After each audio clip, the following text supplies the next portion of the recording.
ਪੰਜਾਬੀ ਜ਼ਬਾਨ ਦੇ ਮਸ਼ਹੂਰ ਸ਼ਾਇਰ ਅਰਸ਼ਾਦ ਸਿੰਧੂ ਸਾਹਿਬ ਦੀ ਮਸ਼ਹੂਰੇ ਜ਼ਮਾਨਾ ਪੰਜਾਬੀ ਨਜ਼ਮ ਮੱਤਾਂ, ਜਿਹਦਾ ਸ਼ੇਰ ਸੀ ਮੇਰਾ ਆਖਾ ਮੰਨ ਲੈ ਪੁੱਤਰਾ, ਹਰ ਗੱਲ ਪੱਲੇ ਬੰਨ ਲੈ ਪੁੱਤਰਾ। ਸੁਣ ਕੇ ਫਰਮਾ ਬਰਦਾਰੀ ਕਰਦਿਆਂ ਹੋਇਆਂ ਇੱਕ ਨਜ਼ਮ ਲਿਖੀਏ। ਸਿੱਧੀ ਰਾਹ ਪਿਆ ਚੱਲ ਮੈਂ ਅੱਬਾ, ਮੰਨ ਲਈ ਤੇਰੀ ਗੱਲ ਮੈਂ ਅੱਬਾ। ਸਿੱਧੀ ਰਾਹ ਪਿਆ ਚੱਲ ਮੈਂ ਅੱਬਾ, ਮੰਨ ਲਈ ਤੇਰੀ ਗੱਲ ਮੈਂ ਅੱਬਾ। ਝੂਠੀ ਬੱਲੋ ਬੱਲ ਨਹੀਂ ਅੱਬਾ, ਸ਼ਰਾਰਤ ਵਾਲੀ ਗੱਲ ਨਹੀਂ ਅੱਬਾ। ਮੋੜਾਂ ਵਾਲੀ ਰਾਹ ਨਹੀਂ ਜਾਂਦਾ, ਕਿਸੇ ਦੇ ਪੱਲਿਓਂ ਹੁਣ ਨਹੀਂ ਖਾਂਦਾ। ਮੋੜਾਂ ਵਾਲੀ ਰਾਹ ਨਹੀਂ ਜਾਂਦਾ, ਕਿਸੇ ਦੇ ਪੱਲਿਓਂ ਹੁਣ ਨਹੀਂ ਖਾਂਦਾ। ਹੁਣ ਮੈਂ ਅਗਲਾ ਬਾਲ ਨਹੀਂ ਅੱਬਾ, ਲੰਮੀ ਚੌੜੀ ਕਾਲ ਨਹੀਂ ਅੱਬਾ। ਕਦੇ ਵੀ ਹੁਣ ਮੈਂ ਝੂਠ ਨਾ ਬੋਲਾਂ, ਤੱਕੜੀ ਕਦੇ ਵੀ ਘੱਟ ਨਾ ਤੋਲਾਂ। ਸੰਘਣੇ ਰੁੱਖ ਦੀ ਛਾਂ ਨਾ ਵੱਢਾਂ, ਰਾਹ ਦੇ ਵਿੱਚ ਨਾ ਕੰਡੇ ਗੱਡਾਂ। ਤੂੰ ਤੇ ਤਕਰਾਰ ਨਹੀਂ ਕਰਦਾ, ਹੁਣ ਮੈਂ ਅੱਬਾ ਪਿਆਰ ਨਹੀਂ ਕਰਦਾ।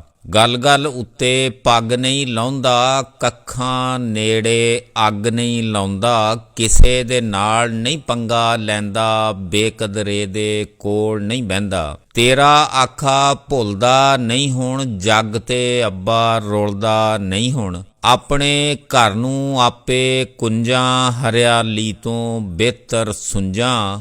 ਅੱਬਾ ਤੇਰੀਆਂ ਗੱਲਾਂ ਸੱਚੀਆਂ, ਸਭ ਦੀਆਂ ਧੀਆਂ ਮੇਰੀਆਂ ਬੱਚੀਆਂ। 100 ਹੱਥ ਰੱਸਾ ਗੰਢ ਸਿਰੇ ਤੇ, ਨਸੀਤਾਂ ਵਾਲੀ ਪੰਡ ਸਿਰੇ ਤੇ। ਪੈਰ ਮੈਂ ਧੋ ਪੀਵਾਂ ਤੇਰੇ, ਸੁੱਖ ਦੀ ਜ਼ਿੰਦਗੀ ਸ਼ਾਮ ਸਵੇਰੇ। ਤੂੰ ਦਸੀਆਂ ਮੈਂ ਪੱਲੇ ਬੰਨੀਆਂ, ਮਸਜਦ ਬੈਠ ਮਸੱਲੇ ਬੰਨੀਆਂ। ਅਖਤਰ ਗੱਲਾਂ ਪਿਓ ਦੀਆਂ ਸੱਚੀਆਂ, ਤਾਕਤਾਂ ਦੇਸੀ ਘਿਓ ਦੀਆਂ ਸੱਚੀਆਂ।